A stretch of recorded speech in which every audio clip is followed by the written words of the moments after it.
दोस्तों welcome to money stocks. तो इस वीडियो के अंदर मल्टीपल स्टॉक्स के बारे में हम लोग बात करेंगे। तो चलिए सबसे पहले हम लोग बात कर लेते हैं विप्रो के बारे में। तो बेसिकली विप्रो का आज के दिन का भी परफॉर्मेंस देखोगे कोई ज़्यादा हमें बड़ी तेज़ी नज़र नहीं आई। पिछले 5 दिनों का भी परफॉर्मेंस अगर आप देखोगे नहीं के बराबर परफॉर्मेंस हमें विप्रो ने पिछले 5 दिनों से हमें दे चुका है। तो बेसिकली क्यों इन कंपनीज के अंदर हमें बड़ी तेज़ी आ नहीं रही, इसके पीछे का रीज़न क्या है? इसके पीछे का रीज़न एक ही है कि जो कंपनी ने अपना Q4 का रिजल्ट आउट किया था, आप विप्रो देखना, टीसीएस देखना, इन्फोसिस देखना, कोई बहुत बड़ी तेज़ी में नज़र नहीं आई। इसके पीछे की वजह है, और इनफैक्ट विप्रो हो, इन्फोसिस हो या फिर टीसीएस हो, तीनों कंपनीज में से अगर जिस कंपनी का अगर आप रिजल्ट देखोगे, तीनों में से किस कंपनी ने बहुत अच्छा परफॉर्म किया है, तो तीनों में से विप्रो ने बहुत ही अच्छे खासे रिजल्ट्स हमें प्रोवाइड किया है। तो जिसके चलते ऐसी बात नहीं कि कंपनी ने बहुत कमाल का प्रोवाइड किया है, लेकिन अगर तीनों कंपनी मिला के अगर आप कंपेयर करें तो विप्रो ने ही रिजल्ट सबसे बढ़िया हमें पेश किया था। तो चलिए सबसे पहले हम लोग बात करेंगे पॉजिटिव अपडेट्स के बारे में, एज हम लोग बात करेंगे नेगेटिव अपडेट्स के बारे में। बहुत सारे अपडेट्स हमें Q4 रिजल्ट्स के बाद हमें आउट हो चुका है। तो चलिए एक एक अपडेट्स के बारे में हम लोग बात करते हैं। तो देखिएगा अभी हम आ चुके सबसे पहले म्यूचुअल फंड्स की होल्डिंग के ऊपर, जहां म्यूचुअल फंड्स ने मार्च 2023 के अंदर अगर आप देखोगे 26,22,803 शेयर्स की सेलिंग हमें नजर आया है। तो बेसिकली म्यूचुअल फंड्स ने मार्च 2023 के अंदर बड़ा माल हमें बेचा है। तो बेसिकली दोस्तों एक पॉइंट ध्यान में रखना, अभी क्यों म्यूचुअल फंड्स ने बड़ा हमें माल बेचा है।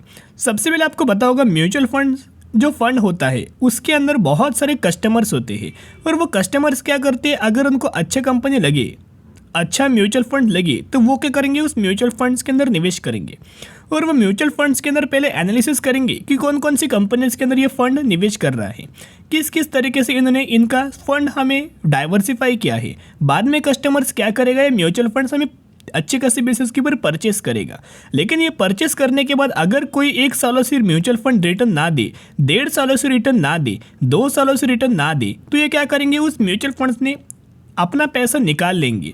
तो म्यूचुअल फंड से अपना पैसा निकाल लेंगे तो म्यूचुअल फंड्स खुद के जेब से तो पैसा नहीं देगा, वो इन्होंने जिन भी कंपनीज के अंदर निवेश किया होगा और उन फंड हाउसेस ने जिन कंपनीज के अंदर उनको रिटर्न नहीं मिल रहा, म्यूचुअल फंड ने क्या किया है, विप्रो के अंदर बड़ा माल बेचा है। लेकिन ये माल बेचने का जो अपडेट्स है वो अपडेट्स तो सच में है, लेकिन इसको वजह से कोई बहुत बड़ा धमाका नहीं होने वाला, बहुत बड़ा गिरावट नहीं होने वाला, बहुत बड़ा नेगेटिविटी अपडेट्स नहीं होने वाला। येस लाइटली हमें अपडेट्स हो सकता है, लेकिन कोई इसका अपडेट्स या फिर इसका कोई इम्पैक्ट हमें कोई बहुत बड़ा नजर नहीं आने वाला। तो अभी ऐसा क्यों? बेसिकली मैंने जैसे कि आपके साथ शेयर किया, कस्टमर्स ने उन फंड हाउसेस से अपना पैसा निकाल लिया है। इसी की वजह से अगर आप देखोगे फंड हाउसेस ने, म्यूचुअल फंड ने हमें माल बेचा है। यहाँ अगर आप और अपडेट्स देखोगे तो शेयर होल्डिंग पैटर्न के अंदर अभी हम आ चुके हैं। तो एफआईज की होल्डिंग अगर आप देखोगे 6.30% की होल्डिंग थी, वो बढ़ा के उन्होंने 6.38% का होल्डिंग कर चुका है। डीआईएस अगर आप देखोगे 7.84% की होल्डिंग था, वो इंक्रीज करके 8.01% का होल्डिंग किया है।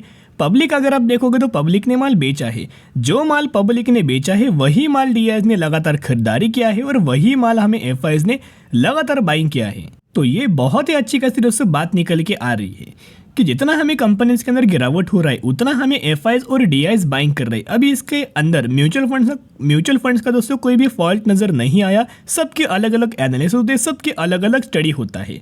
किसको लगेगा इस प्राइस रेंज के अंदर विप्रो के अंदर जंप आ सकता है, किसको लगेगा इस प्राइस रेंज के अंदर और हमें गिरावट हो सकता है। तो अलग अलग लोगों का अलग अलग स्टडी होता है, अलग अलग अप्रोच होता है, अलग अलग व्यू होता है। तो अभी हम और एनालिसिस करना चाहेंगे, जहां अगर आप विप्रो का कंपाउंड प्रॉफिट ग्रोथ देखोगे तो पिछले 10 सालों का 7%, 5 सालों का 7%, 3 सालों का 5%, और ईयर टिल डेट का देखोगे तो -7%।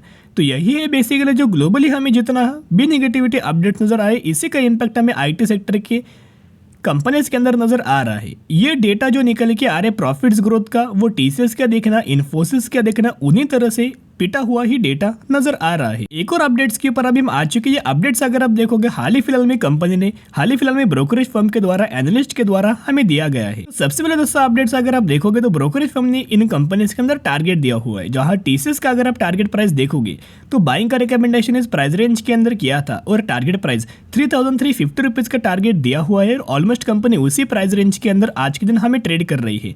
3,300 के ही आसपास करंटली कंपनी की क्लोजिंग हो चुकी है। फिर दोस्तों अगर आप विप्रो का टारगेट प्राइस देखोगे तो कोई बहुत बड़ा टारगेट नहीं है। बाइंग करने का जो रेंज है, जो करंट प्राइस के ऊपर विप्रो बाइंग कर रहा है, वही ट्रेड कर रहा है, वही रेंज हमें बाइंग की दिया गया है। और टारगेट प्राइस 415 रुपए का टारगेट हमें विप्रो के अंदर दिया हुआ है। ये जो आपको कंपनीज करंटली ट्रेड कर रही है, विप्रो हो, इन्फोसिस हो, टीसीएस, बहुत ही चीप प्राइस के ऊपर बिलोंग कर रही है, बहुत ही डिस्काउंटेड प्राइस के अंदर बिलोंग कर रही है। आने वाले समय के अंदर ये प्राइस रेंज के अंदर कंपनी बिलोंग नहीं करेगी और जो लोग गिरावट के अंदर जो लोग बाइंग करेंगे उन्हीं लोगों को आने वाले समय के अंदर बहुत ही शानदार तरीके से बेनिफिट मिलने वाला है। बहुत ही शानदार तरीके से कम समय के अंदर आपका पैसा 3 गुना कंपनी करके दे सकती है। फुल प्रूफ के साथ हम लोग बात करेंगे। सबसे पहले हम लोग ये एनालिसिस कर लेते हैं चार्ट पैटर्न्स के बारे में। तो बेसिकली अगर आप देखोगे कंपनी का एक सपोर्ट लेवल था 350 रुपीज़ का, वही प्राइस रेंज से ही ऊपर कंपनी के अंदर रिकवरी नजर आई। फिर जो सपोर्ट लेवल होता है उसको अगर कंपनी ब्रेक करती है, वो सपोर्ट लेवल बाद में रेजिस्टेंस लेवल के अंदर कन्वर्ट हो जाता है। तो फिर कंपनी ने रेजिस्टेंस लेवल को ब्रेक किया, रिटेस्ट किया, सस्टेन कंपनी हो रहा है और कल से ही आपको विप्रो के अंदर रैली हमें नजर आ सकते और कंपनी का जो प्राइस है फिर से 410 रुपये के आसपास कंपनी ड्राइव हो सकती है। और अगर 410 रुपये के प्राइस रेंज के अंदर कंपनी ने फिर इस रेजिस्टेंस लेवल को ब्रेक करके रिटेस्ट करके अगर दोस्तों जंप आया, फिर जो अगला हमें विप्रो के अंदर टारगेट नजर आ रहा है 460 रुपये का टारगेट नजर आ रहा है। तो अभी देखिएगा किस तरह से मैं आपके साथ शेयर कर रहा हूँ कि आपको इन कंपनीज के अंदर 3 गुना पैसा कंपनी बना के दे सकती है, 2 गुना कंपनी पैसा बना के दे सकती है। ये गिरावट क्या सिर्फ इस समय नहीं हो रही, पहले भी बहुत ज़्यादा गिरावट हमें हो चुका था। जहां 2008 में आपको पता होगा कि बेसिकली पूरा स्टॉक मार्केट हमें क्रैश हुआ था, रिसेशन के द्वारा पूरे कंपनीज बहुत ज़्यादा गिर चुका था। उसी प्राइस रेंज के अंदर जो विप्रो था 62% की गिरावट हमें विप्रो के अंदर नजर आ रही थी। लेकिन जिन लोगों ने इस गिरावट के अंदर निवेश किया होगा, 2 ही सालों में कंपनी ने शेयर होल्डर्स को 250% का रिटर्न प्रोवाइड कर चुका है। यानी कि 250% से ज़्यादा का रिटर्न कंपनी ने शेयर होल्डर्स को 2 सालों में करके दिखाया है। यानी कि साल में 110-120% का रिटर्न प्रोवाइड किया हुआ है। तो मैं यही बात दोस्तों हर बार आपके साथ शेयर करता हूँ, अगर आप अच्छी कंपनी के अंदर बाइंग करोगे, गिरावट के अंदर बाइंग करेंगे तो सही मौका वही टाइम होता है बाइंग करने का। यही टाइम होता है जो कंपनीज हमें गिरती है, म्यूचुअल फंड्स बाइंग करता है, एफआईज बाइंग करता है और डीआईज इन्हीं प्राइस रेंज के अंदर बाइंग करता है, गिरावट के ही अंदर खरीदारी कर लेता है। हाल ही फिलहाल में एक और एग्जांपल हम लोग बात करेंगे जो 2020 के अंदर जो आपको करेक्शन नजर आया था, 32% का विप्रो गिरावट हुआ तो 2020 में। लेकिन जिन लोगों ने इस गिरावट के अंदर निवेश किया होगा उन्हीं लोगों को 300% का रिटर्न विप्रो के अंदर सिर्फ 1 सालों में कंपनी ने दे चुका है। 1 सालों में 300% का रिटर्न विप्रो के अंदर मिल चुका है।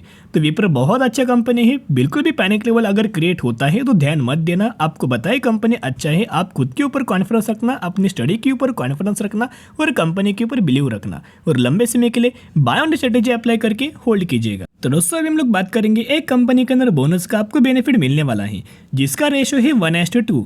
तो 1:2 रेशियो के अंदर इसी कंपनी के अंदर बोनस का बेनिफिट मिलने वाला है। नेरोलैक पेंट इसी कंपनी का नाम निकल के आ रहा है। तो अगर आपके पास इस कंपनी के 2 शेयर होंगे तो 2 के बदले 1 आपको बोनस शेयर दिया जाएगा और यही एग्जीक्यूशन के बाद आपके पास हो जाएंगे टोटल 3 शेयर। तो इसी रेशियो के अंदर आपको कंपनी के अंदर बोनस का बेनिफिट मिलने वाला है। मैक्सिमम के अंदर इस कंपनी का परफॉर्मेंस देखोगे तो 400 रुपये का कंपनी करंटली ट्रेड कर रहा है।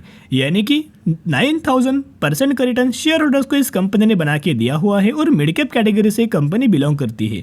तो अगर आप इस कंपनी के अंदर निवेश करना चाहते हो, स्टडी करना, एनालिसिस करना, अगर आपको कंपनी पसंद आए तो ही निवेश करना। सिर्फ और सिर्फ बोनस मिल रहा है इसके रिगार्डिंग बिल्कुल भी कंपनी के अंदर निवेश मत करना। तो दोस्तों अभी हम लोग बात करने वाले हैं एक कंपनी के बारे में जिसके अंदर 1400% का रिटर्न डिविडेंड का आपको बेनिफिट मिलने वाला है। यानी कि 1400% का डिविडेंड का इसी कंपनी के अंदर बेनिफिट मिलने वाला है। इंडियन रुपीज के अंदर अगर आप कैलकुलेट करें तो 140 पर शेयर का डिविडेंड का इस कंपनी के अंदर बेनिफिट मिलने वाला है। तो कौन सी कंपनी है, हम लोग बात करें बजाज ऑटो के बारे में।